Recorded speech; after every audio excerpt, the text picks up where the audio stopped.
Yung ginawa na ano, bali, ang gagawin ko lang dito, naglagay ako dito ng tubig sa ano, sa base.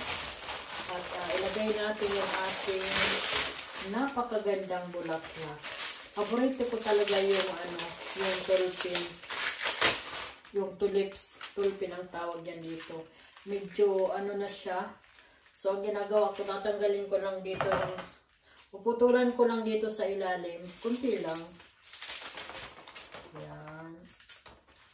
Yan. Saka ilagay ko dito sa vase.